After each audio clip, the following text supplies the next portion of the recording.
Yo, what is going on, everyone? My name is Nick, or the Notorious Fantasy, and in today's video, we're going to be talking about my week number 3 must-start and must-sit wide receivers for fantasy football in 2021. Inside today's video, we'll begin by discussing my must-start wide receivers of the week based upon their matchups, and then we're going to pivot into my must-sit wide receivers about halfway into the video because I do not feel as though they have the ideal matchups for week number 3 of the 2021 fantasy football season. But before we get on into things, get into this deep dive into the wide receiver position for the week, I would like to ask, if you are new to the channel and you do end up enjoying, to please make sure that you hit that subscribe button down below. And whether you are new to the channel or not, to please make sure to leave a like. It helps us out a ton. I'd also like to pose a question to you guys. If you want, you can please go ahead and write this down below in the comments. Who do you guys believe is your must-start wide receiver of the week? You can only pick one. And who is your must-sit wide receiver of the week? So without further ado, let's get into things. We begin with my must-start wide receivers, beginning with Courtland Sutton of the Denver Broncos going up against the New York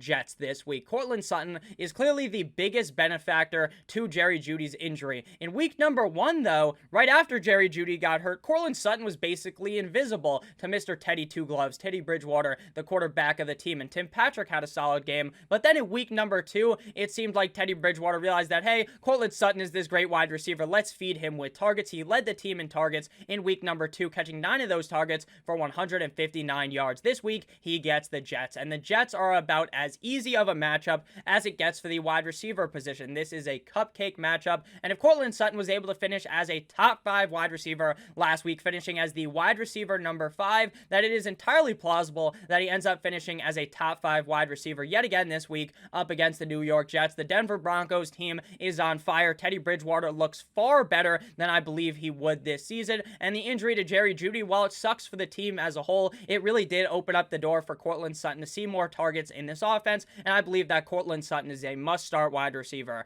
on the week. Next up, we have wide receiver of the Arizona Cardinals, Rondale Moore, going up against the Jacksonville Jaguars in Jacksonville. Rondale Moore has had an excellent start to his NFL career, as he is currently ranking number 17 at the wide receiver position right now. The Cardinals offense looks basically unstoppable at this point. They just have so many weapons in this offense. While Christian Kirk isn't a guy that I would want to rely on week in and week out, he is still a big impact player in this offense. They have DeAndre Hopkins, they have Rondale Moore, obviously their quarterback is Kyler Murray, they have Chase Edmonds, they have James Conner. They have so many weapons in this offense, and I expect that this is going to be a very high scoring game coming from the Arizona Cardinals going up against the Jacksonville Jaguars. This game is likely going to be a complete and utter blowout, especially with how bad Trevor Lawrence has been playing recently. Rondale Moore is clearly one of the most important players in this offense for the Arizona Cardinals, and if they're able to beat up on the Jacksonville Jaguars just like they did to the Tennessee Titans in week number 1, I expect Rondale Moore to be very involved here and to finish potentially as a top 12 wide receiver on the week. Now, obviously, that's a little bit ambitious, but he definitely is a very safe wide receiver number 2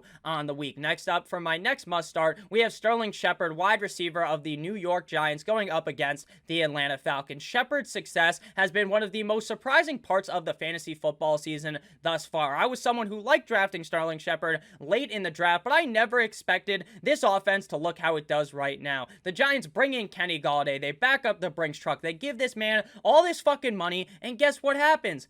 They don't use Kenny Golladay. Instead, Sterling Shepard becomes the wide receiver 1 on the team, and he has been seeing the most targets on the team. Last week, Shepard finished as the wide receiver number 20 on the week, tied with Marvin Jones, recording 94 yards on 9 catches up against the Washington football team defense. And while I feel as though the Washington football team defense may be a little bit overrated, maybe people are giving them a little too much credit because they didn't look great up against the Giants, they didn't look amazing week 1 up against the Chargers, they are still a far and away better defense than the Atlanta Falcons. I expect the Giants to go into Atlanta and absolutely demolish them. I think Sterling Shepard is a big part of this offense, and we are going to be talking about Kenny Golladay a little bit later. Wink, wink, he may be a must-sit. Maybe. I mean, obviously, considering I just spoiled it and said we're going to be talking about him a little bit later, but that is a-okay. Sterling Shepard is a must-start this week. I expect the Giants to really look good here. The only worry is that everyone now is on the Giants. Basically, everyone and their mother believes that the Giants are going to play good here, that Daniel Jones is going to have a big game, that Shepard's going to have a big game, that maybe everything comes crashing down upon us, but I won't be like that. I will believe highly in Sterling Shepard. Sterling Shepard is a must-start wide receiver on the week. But before we get on into the next player that I want you guys to be sitting for the week, I'd like to give you guys a quick word for our friends and our sponsor over at Yahoo. Start the NFL season off right with Yahoo Daily Fantasy. To celebrate, we have a brand new exclusive deal thanks to our partnership with Yahoo, where you guys can get 2 free months of Awesemo Plus Platinum. You heard that correct. 2 free months of Awesemo Plus Platinum. To qualify, all you need to do is be new to Yahoo, sign up for an account via the link in the description below, deposit, and play. That's it. It's that simple. Yahoo will send us your name after you play in your first paid contest, and we'll reach out to you via email with your coupon. If you want immediate access to the 2 free months of Awesemo Plus Platinum, that's okay as well, because all you have to do is email us today at support@awesemo.com, and we will get you set up. Again, to emphasize, this offer is for new Yahoo users only, so make sure you guys go ahead and get in on that deal. Make sure you guys deposit using the link down below in the description so you can get your 2 free months of Awesemo Plus Platinum. So back on into the video. Now we begin with the must-sit wide receivers of the week, starting off with Corey Davis of the New York Jets going up against the Denver Broncos. Corey Davis started off the season basically scorching fucking hot up against the Carolina Panthers. While the team looked terrible at the beginning of the game, down the second half of the game, the Panthers defense kind of started to shrivel up a little, and Zach Wilson as well as Corey Davis connected for 2 total tugs in that game. But that quick start that was super hot has been now ice cold. In week number 2, things went sour for Corey Davis, and it's not even his fault because Zach Wilson threw not 1, not 2, not 3, but 4 INTs in that game. This week, Corey Davis gets to play up against the Broncos defense, which will prove to be a tough matchup just like with the New England Patriots. The safest bet is to let Corey Davis sit on the bench and wait for Wilson to have that bounce back game, and then you can go ahead and fire Corey Davis up because he does have a lot of value still with him being the wide receiver 1 on the Jets offense. So don't go ahead and cut Corey Davis. Don't go ahead and trade Corey Davis on the cheap, but hold him for a little bit. I think Zach Wilson will eventually turn it around, but right now, this week up against Denver, with Zach Wilson being ice cold, there is no way I could feasibly start Corey Davis this week. Next up on the must-sit, we have Odell Beckham Jr. of the Cleveland Browns going up against the Chi-Town Bears. With Jarvis Landry being sent to the IR, many will be quick to pull the trigger on starting Odell Beckham Jr. However, if I'm being honest with you, with them being such a run-heavy team,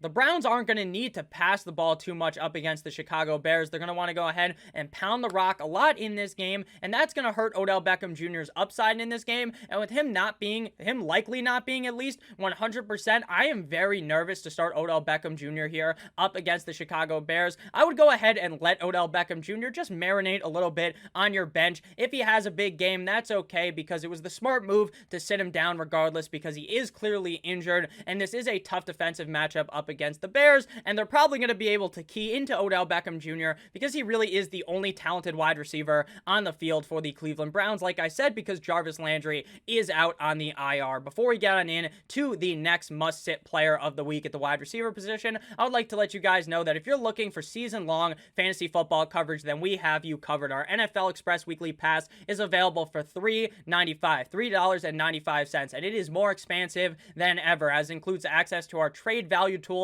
strength of schedule tool, and fantasy streaming helper. With that, you will also get access to our NFL DFS player and ownership rankings, access to our expert Slack chat, and everything we have to offer for NFL DFS Showdown and single game contests. New this year to the package as well is projected ownership and optimal lineup probabilities for the tiers contest on DraftKings. Head on over to the Awesemo Plus join page and pick up your pass right now for only $3.95. Stop guessing, start winning. Join Awesemo Plus today. Back into it. Final must-sit wide receiver of the week is Kenny G, Kenny Golladay, Kenny Bones of the New York Giants going up against the Atlanta Falcons. Like I talked about earlier, despite this being a juicy matchup up against the Falcons, he has to be a must-sit because I just do not trust it. I haven't seen anything out of Kenny Golladay that will tell me that I need to fire him up this week. The Falcons defense is bad, but Golladay has been far from a reliable option week in and week out, and until things change, until Golladay becomes maybe not even the wide receiver 1 on this team, maybe Shepard has that throne,